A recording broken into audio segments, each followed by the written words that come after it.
अस्सलाम वालेकुम जी। मेरा नाम है आसिफ नवाज़ और आप देख रहे हैं आपका अपना प्यारा YouTube channel I am teacher. आप हमारे इस चैनल को अपने यूट्यूब के सर्च बार पर जाके @IMTeacher33 लिख कर भी सर्च कर सकते हैं।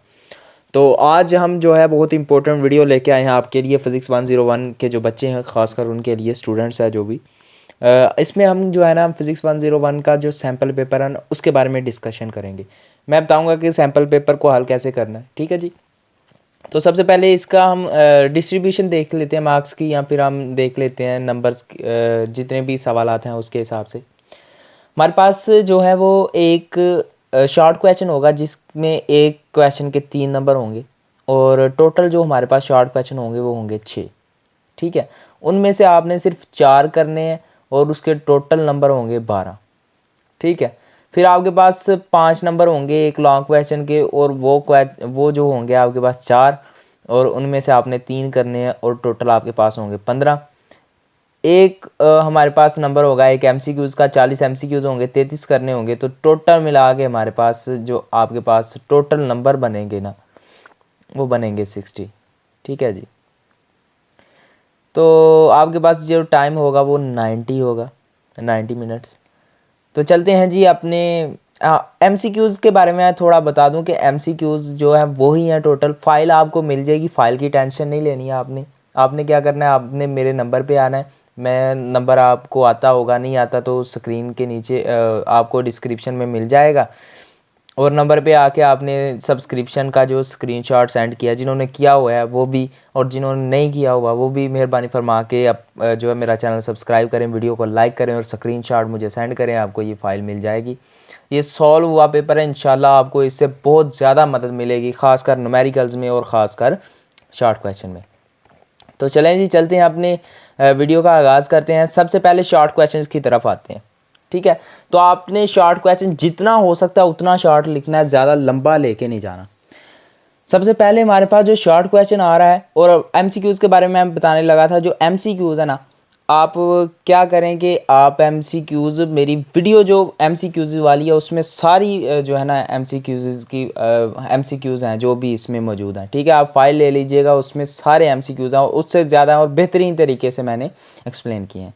चलें जी, इधर आते हैं। कहता है it is possible that action and reaction are always equal. कहता है ये पॉसिबल है कि एक्शन और रिएक्शन हर दफ़ा इक्वल हो। फिर दूसरी बात कहता है इफ़ यस, अगर ऐसा है तो बताएं कि हमारे पास बॉडी एक्सेलरेट क्यों करती है। भी अगर किसी पर फोर्स लगा रहा हूँ मैं, तो मैं एक्शन कर रहा हूँ, उसके नतीजे में मुझे इक्वल और ऑपोजिट फोर्स का सामना करना पड़ेगा।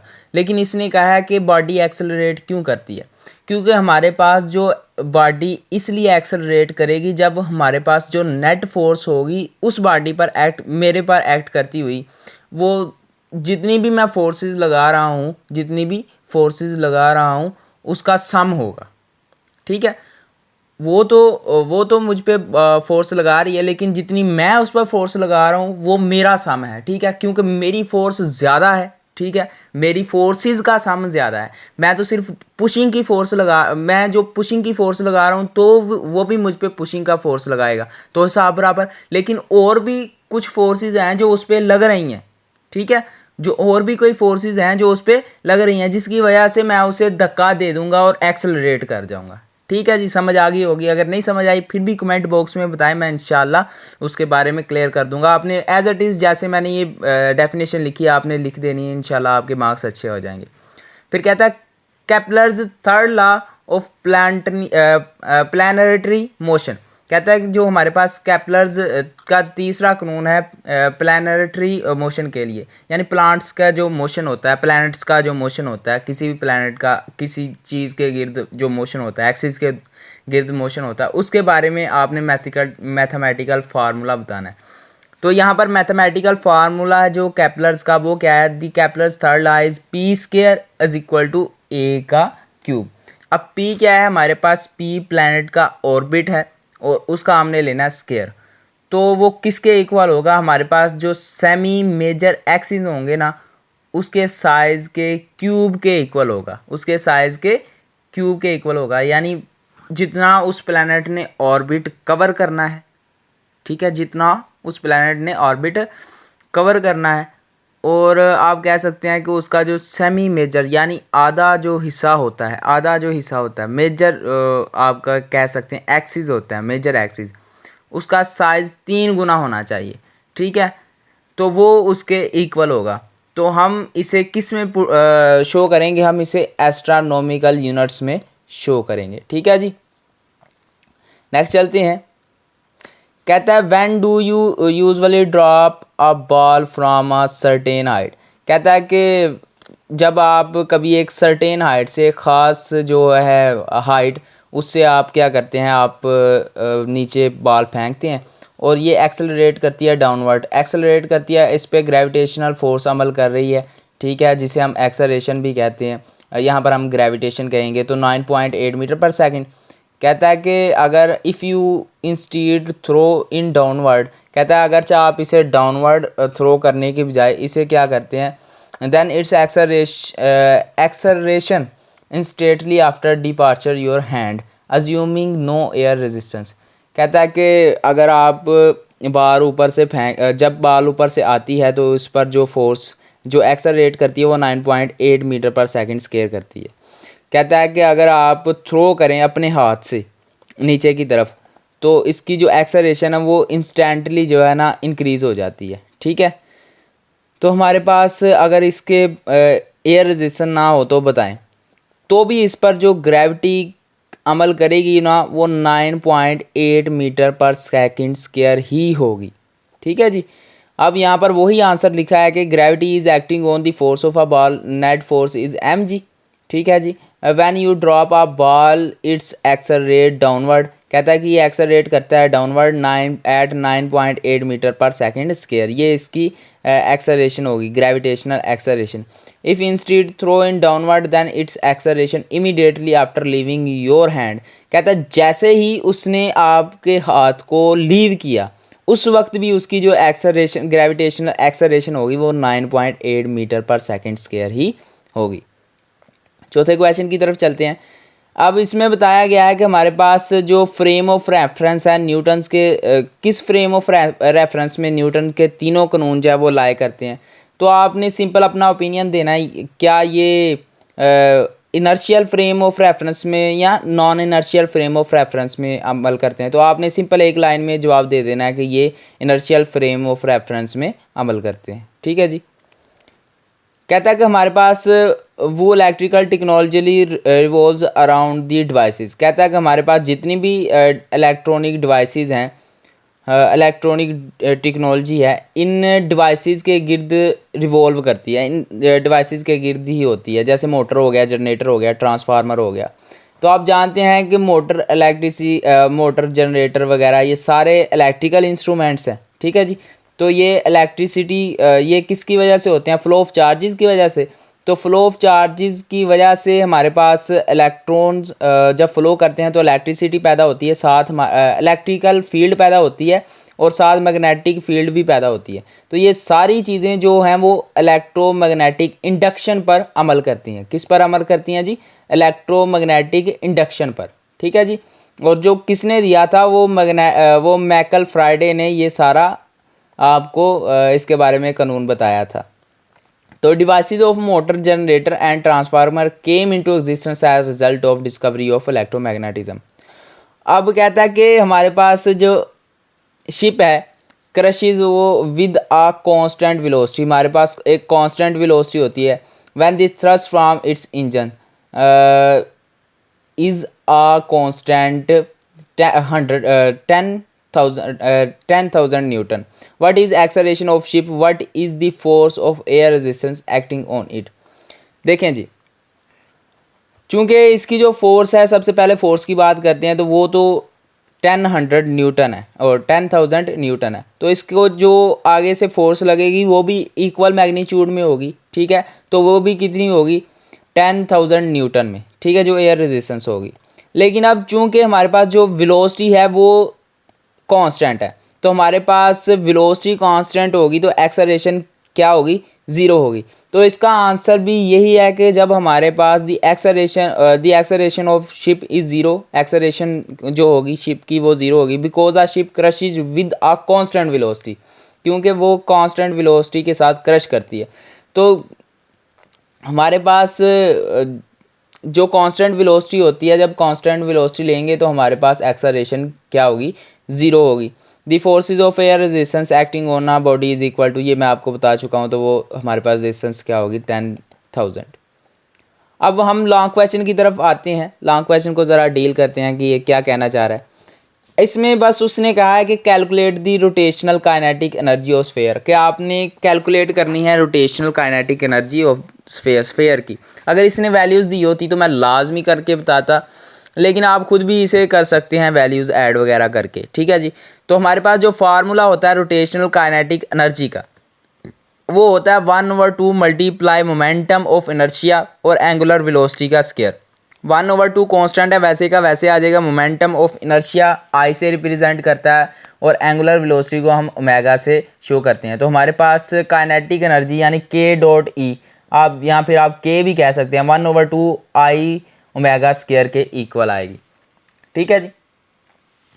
अब आता है न्यूमेरिकल की तरफ।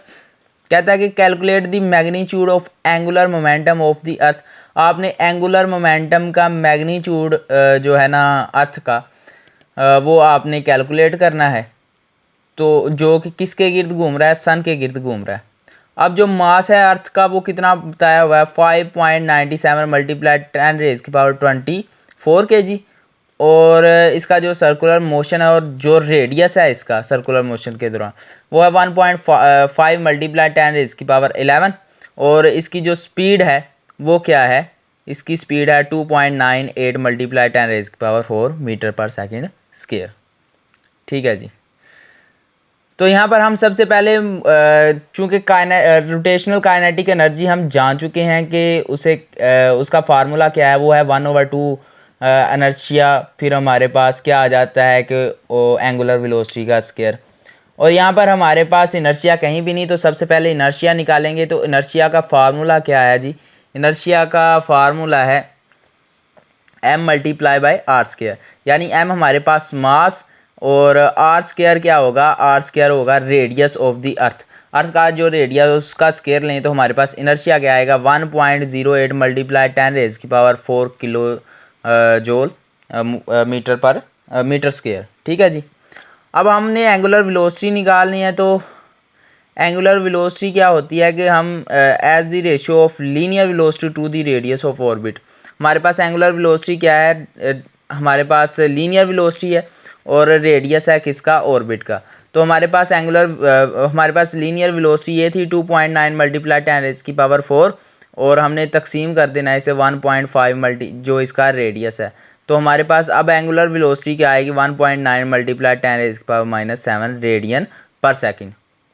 अब हम सब्स्टिट्यूट करते हैं सारी वैल्यूज़ को। एंगुलर मोमेंटम क्या था जी, हमारे पास वो था 1.8 मल्टीप्लाई 10⁻40 और मल्टीप्लाई होगा 1.9 मल्टीप्लाई 10⁻⁻7 और हमारे पास टोटल क्या आएगा 2.15 multiply 10⁻33 kilo joule metre square पर सेकेंड, ठीक है जी।